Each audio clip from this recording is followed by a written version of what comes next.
Selama ini sering kita lihat pihak Kristen, baik dari kalangan orientalis barat atau para apologet membuat cerita yang mengandung kebohongan. Mereka menyebut Al-Quran sudah dirubah hanya karena terdapat perbedaan bacaan Al-Quran. Seperti ini contohnya. Bi ya'lamul. Qala. Qala itu artinya dia berkata. Dia yang dimaksud di dalam ayat ini Muhammad berkata. He said. Dia yang ngomong. Bukan saya. Dia yang ngomong. Bukan saya yang ngomong. Dia yang dimaksud Muhammad. Di dalam terjemahan bahasa Indonesia juga sama. Ya. Berkatalah Muhammad kepada mereka. Tuhanku mengetahui semua perkataan di langit dan di bumi, dan dialah yang maha mendengar lagi maha mengetahui. Quran versi Indonesia, surah Al-Anbiya nomor 4 tertulis Muhammad yang ngomong. Jadi kalimat itu kalimatnya Muhammad. Ya. Qala. Sekarang kita lihat Qurannya Maroko. Doma. Bukan qala, tapi kul. Bukan dia berkata, dia yang ngomong. Dia maksudnya Muhammad. Bukan. Versi Maroko, katakanlah, say it. Ayat yang sama, kalau pakai versinya Hafiz, yang ngomong Muhammad. Tapi kalau pakai versinya Waris, yang ngomong di sini Allah. Apa kalian tidak bisa membedakan mana Allah, mana Muhammad? Bisa kan? Nah sekarang saya mempertanyakan. Dua-duanya ini ngaku Rasam Usmani. Tapi kenapa di dalam salinan yang dipakai orang-orang Maroko, Al-Anbiya 4 berbunyi kul, artinya Tuhan yang ngomong, katakanlah. Sedangkan Quran yang ada di Indonesia yang ngomong bukan Tuhan. Dia berkata, Muhammad yang ngomong. Yang benar Muhammad yang ngomong atau Allah yang ngomong ini? Sekarang kita lihat perbedaan kedua. Sekarang kita lihat di surah Al-Ahzab. Surat 33 surah Al-Ahzab nomor 68. Saya bacakan yang versi Hafiz ya.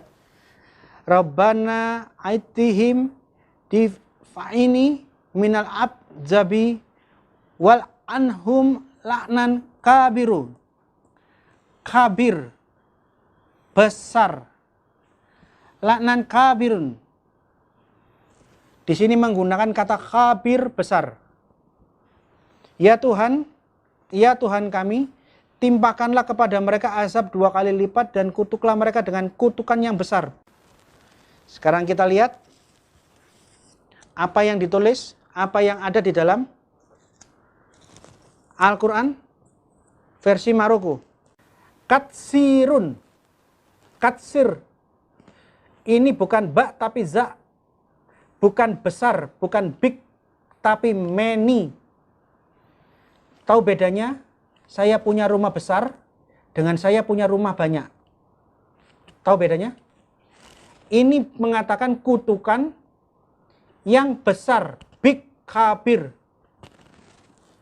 Quran Maroko menulisnya apa? Bukan besar, tapi kutukan yang banyak berkali-kali, katsir. Dalam tayangan tersebut mereka membuat framing bahwa Al-Quran sudah tidak terjaga hanya karena mereka melihat ada perbedaan dalam bacaan Al-Quran riwayat Hafs dan Wars. Tentu saja penjelasan mereka tadi sama sekali tidak membuktikan Al-Quran dirubah. Alasannya adalah perbedaan bacaan Al-Quran tersebut bukanlah penemuan mereka ataupun penemuan di zaman ini. Perbedaan bacaan Al-Quran tersebut sudah terjadi sejak zaman Nabi Muhammad SAW sebagaimana hadis riwayat Bukhari ini. Jibril membacakan Al-Quran kepadaku dengan 1 huruf. Lalu aku mengulanginya. Aku pun terus minta agar ditambah, dan beliau memberikan tambahan, hingga selesai sampai 7 huruf. Di dalam hadis ini Nabi Muhammad SAW meminta kepada Allah agar bacaan Al-Quran tidak hanya diturunkan dengan 1 huruf, tapi 7 huruf. Ibnu Jarir At-Tabari mengatakan bahwa maksud diturunkannya Al-Quran dengan 7 huruf adalah Al-Quran diturunkan dengan 7 macam bahasa dari bahasa-bahasa Arab yang saat mengungkapkan satu makna bisa dengan kata atau huruf yang berbeda.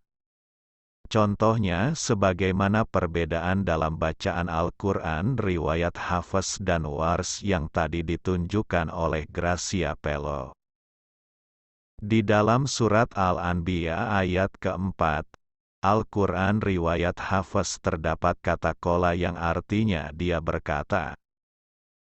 Sementara di dalam surat Al-Anbiya ayat keempat, Al-Quran riwayat Wars terdapat kata qul yang artinya katakanlah.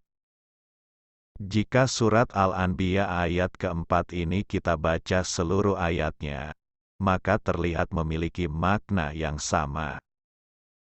Mari kita baca sekarang. Dia berkata atau katakanlah, Tuhanku mengetahui semua perkataan di langit dan di bumi, dan Dia Maha Mendengar Maha Mengetahui. Setelah kita baca kata qala yang berarti dia berkata, ataupun kata qul yang berarti katakanlah. Sama-sama Allah menjelaskan bahwa Nabi Muhammad SAW sedang menginformasikan bahwa Allah adalah Tuhan yang Maha Mengetahui dan Maha Mendengar. Begitu pula dalam perbedaan bacaan Al-Quran riwayat Hafs dan Wars di surat Al-Ahzab ayat 68. Di dalam surat Al-Ahzab ayat ke-68, Al-Quran riwayat Hafs terdapat kata kabiro yang artinya besar. Sementara di dalam surat Al-Ahzab ayat ke-68, Al-Quran riwayat Wars terdapat kata kasiro yang artinya banyak. Jika surat Al-Ahzab ayat ke-68 ini kita baca seluruh ayatnya, maka terlihat memiliki makna yang sama. Mari kita baca sekarang. Ya Tuhan kami, timpakanlah kepada mereka azab 2 kali lipat, dan laknatlah mereka dengan laknat yang besar atau banyak.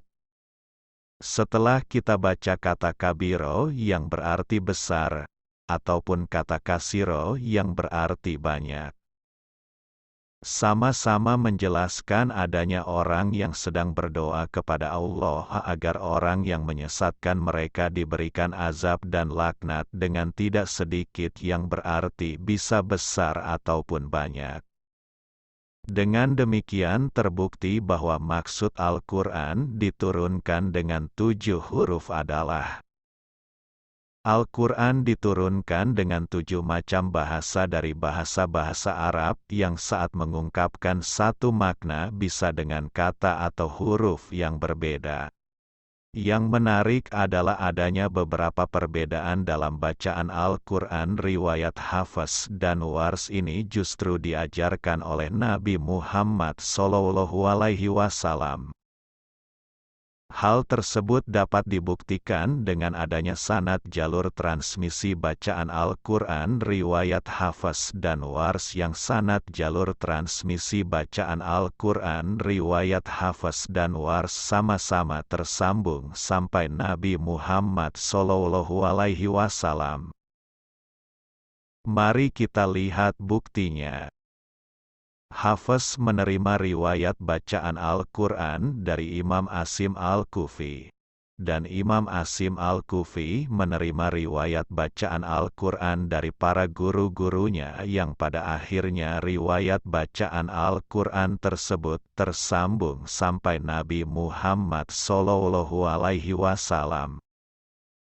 Wars menerima riwayat bacaan Al-Quran dari Imam Nafi Al-Madani, dan Imam Nafi al-Madani menerima riwayat bacaan Al-Quran dari para guru-gurunya yang pada akhirnya riwayat bacaan Al-Quran tersebut tersambung sampai Nabi Muhammad SAW.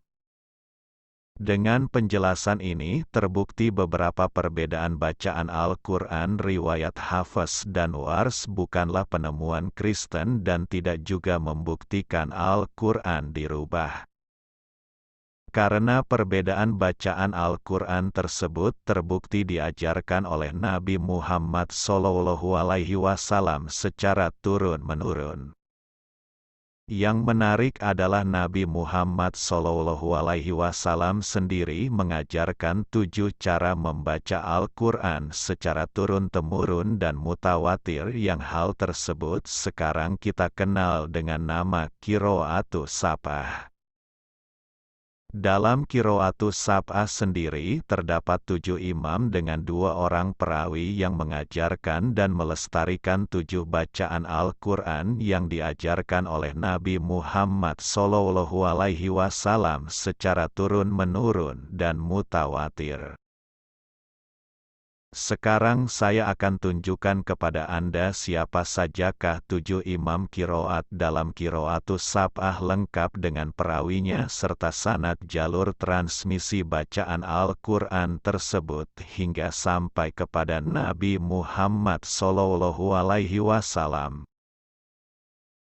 Abu Amru al-Basri, perawinya adalah Ad-Duri dan As-Susi. Dalam jalur transmisi sanad bacaan Al-Quran dari Imam Abu Amru al-Basri ini, beliau terbukti menerima riwayat bacaan Al-Quran dari para guru-gurunya yang pada akhirnya riwayat bacaan tersebut tersambung sampai Nabi Muhammad SAW. Abdullah bin Kasir, perawinya adalah Al-Bazi dan Kunbul. Dalam jalur transmisi sanad bacaan Al-Quran dari Imam Abdullah bin Kasir ini, beliau terbukti menerima riwayat bacaan Al-Quran dari para guru-gurunya yang pada akhirnya riwayat bacaan tersebut tersambung sampai Nabi Muhammad SAW. Nafi al-Madani, perawinya adalah Wars dan Qaulun.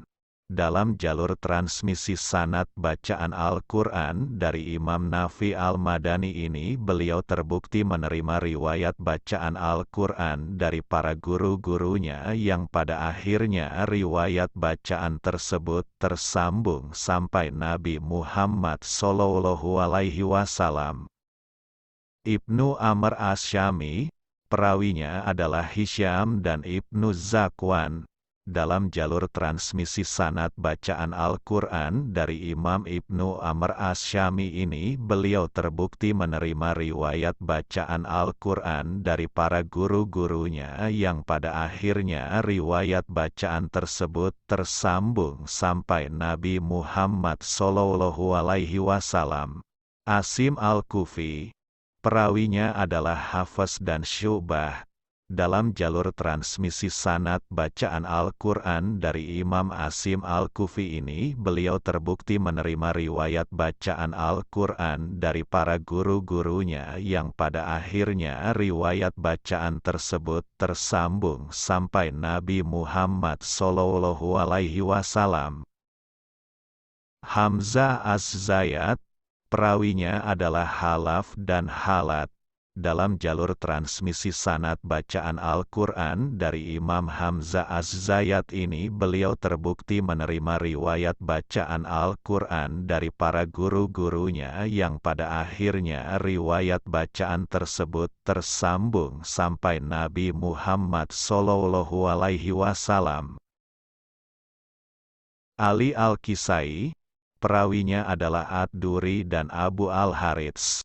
Dalam jalur transmisi sanad bacaan Al-Quran dari Imam Ali Al-Kisai ini, beliau terbukti menerima riwayat bacaan Al-Quran dari para guru-gurunya yang pada akhirnya riwayat bacaan tersebut tersambung sampai Nabi Muhammad SAW.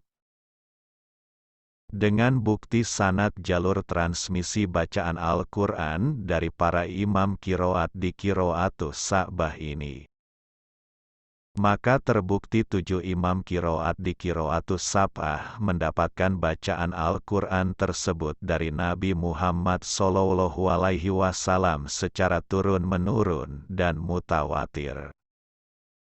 Hal ini juga berarti beberapa perbedaan bacaan Al-Quran dalam Qiraatus Sab'ah termasuk di dalamnya perbedaan beberapa bacaan Al-Quran riwayat Hafs dan Wars semuanya dikatakan benar. Karena berdasarkan sanad jalur transmisi 7 bacaan Al-Quran dari Qiraatus Sab'ah tersebut semua bacaannya terbukti diajarkan secara turun-menurun dan mutawatir dari Nabi Muhammad SAW. Sekarang justru saya akan membuktikan bahwa kitab Bible yang justru mengalami perubahan dan sudah dipalsukan. Bukti tersebut terdapat dalam Kodeks Sinaiticus. Kodeks Sinaiticus sendiri adalah naskah Bible yang berasal dari abad keempat yang saat ini tersimpan di London, Inggris.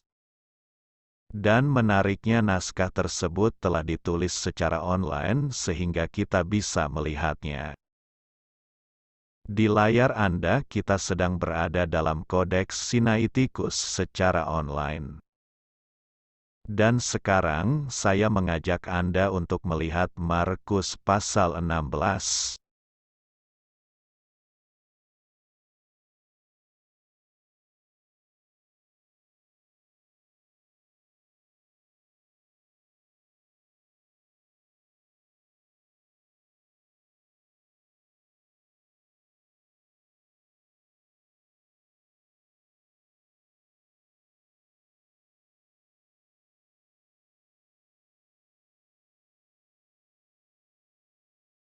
Setelah kita cek ternyata di Markus pasal 16 dalam Kodeks Sinaiticus ini hanya sampai ayat ke-8.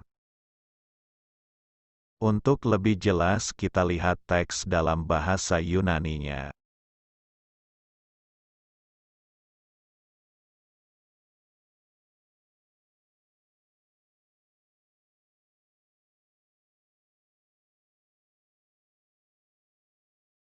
Ternyata setelah kita cek dalam teks Yunani Markus pasal 16, hanya sampai ayat ke-8, dan tidak ada ayat ke-9 sampai 20. Yang justru aneh adalah di saat Kodeks Sinaiticus di dalamnya tidak terdapat Markus pasal 16 ayat 9 sampai 20. Justru Markus pasal 16 ayat 9 sampai 20 malah ditemukan di dalam Bible modern saat ini.